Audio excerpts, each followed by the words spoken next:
As we do every week, it's time to speak to one of the finest thinkers of his generation, the best-selling author of groundbreaking works, including The War on the West, The Strange Death of Europe, and The Madness of Crowds.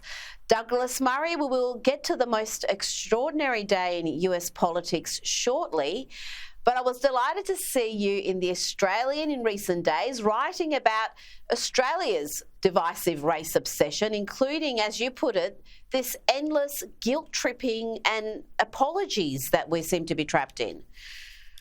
Yes, that's right.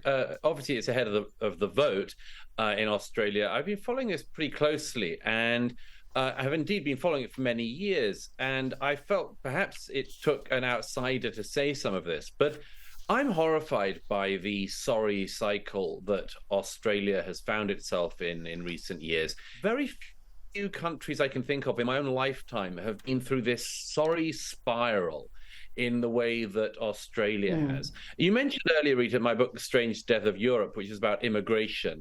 But I mentioned there the phenomenon across all Western developed countries of the sort of endless digging up and apologizing for our past, and the weird way in which it is a sort of only a Western obsession. And I wrote there in The Strange Death of Europe years ago about the way that Australia was especially caught in this cycle.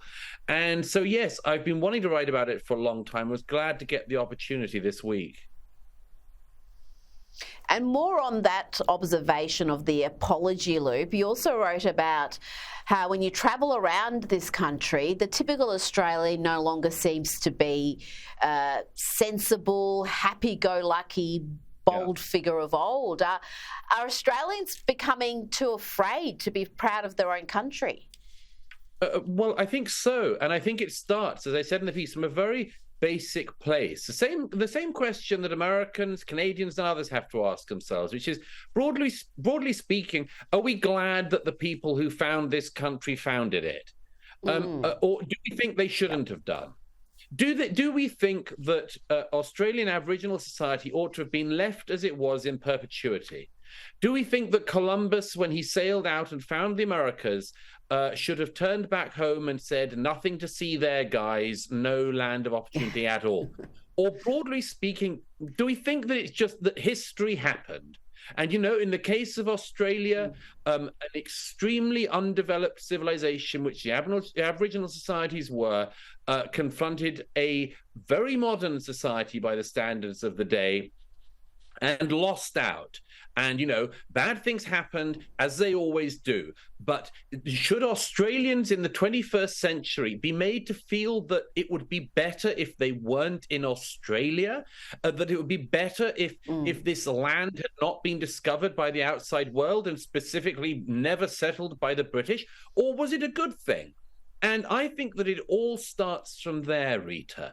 It starts from whether or not you're, broadly speaking, glad about the society you're in, or you think it's all just been a big disaster and it would be better if all the non-Aboriginal Australians just sort of sailed away and let the Aboriginal peoples of Australia enjoy and thrive in the way they did before the British and others arrived.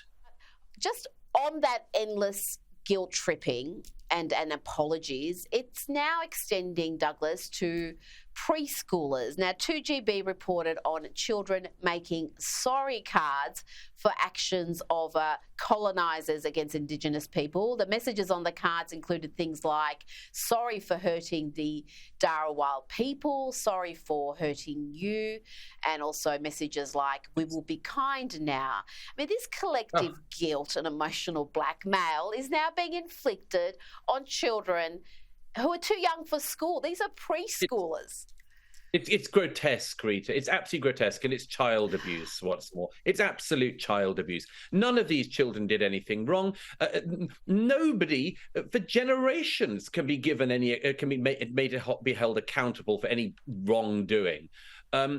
This is, you know, and in any case, this we're going to be kind now. Again, sorry, I have to come back to this and say this. Are the Aboriginal peoples all kind? Were they historically? Were they to each other? Or were they brutal and bloodthirsty to each other like most other peoples in history? You know, this ridiculous conceit that only the sort of white Western European settler can ever be guilty of anything, and everyone else lived in this Edenic paradise, is absolute guff and rot, and it should not be foisted, especially on children. To tell children from the beginning that they have any moral culpability in things they didn't do is wicked. It is child abuse on a massive scale. Future generations will realize that, and I wish that this one did and realized it fast.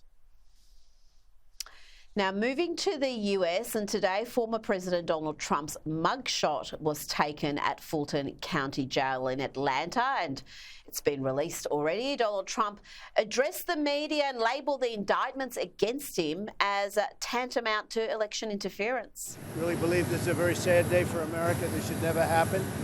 If you challenge an election, you should be able to challenge an election. I thought the election was a rigged election, a stolen election, and I should have every right to do that. As you know, you have many people that you've been watching over the years do the same thing, whether it's Hillary Clinton or Stacey Abrams or many others.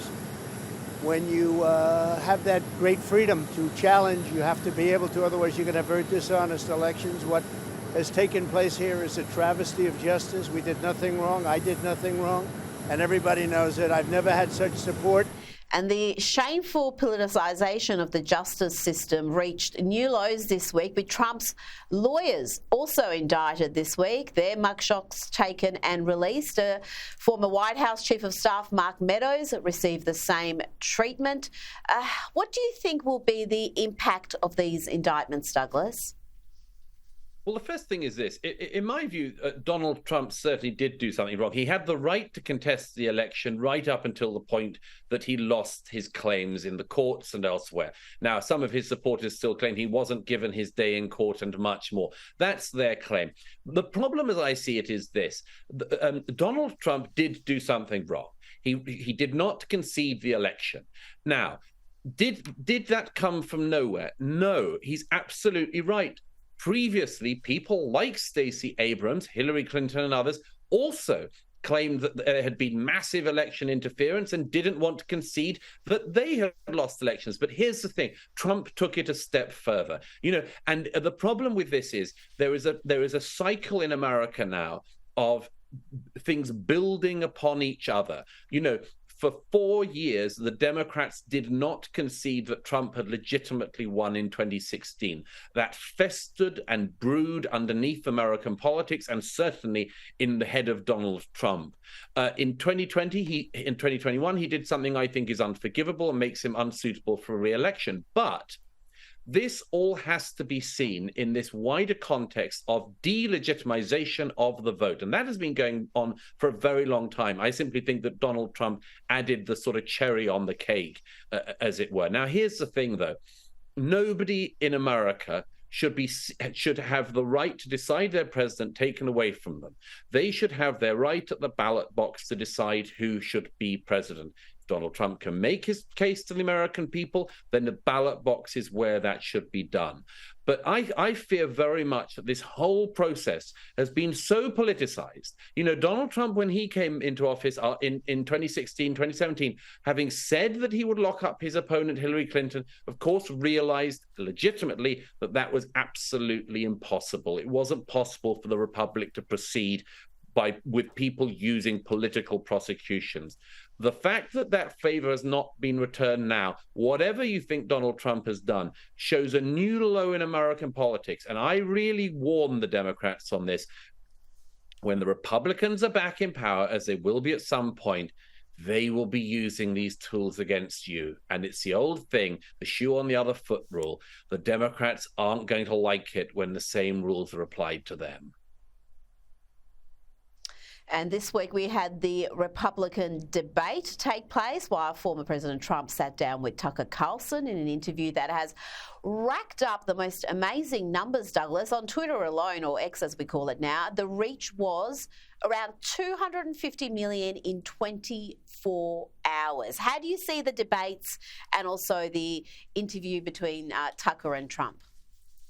Well, the Fox debate with the other candidates and the main leading candidates other than Trump had vast viewing figures as well, and will continue to do so. It was a very, very energetic evening of debate in Milwaukee on Wednesday night. I mean, wow, were there lots of dramas and plot twists and sub-dramas and so on. I mean, the people on the far-flung fringes of the stage, Doug Burgum and Asa Hutchinson, are almost certainly out of the race. They made no impression. The real story of the night was Chris Christie doing his job, particularly of saying some unpalatable truths as he sees them to some of the GOP base, particularly about Trump. The story was of Mike Pence doing, I think, pretty well at doing that same job to some extent and trying to present himself as the lead runner. I thought he did surprisingly well.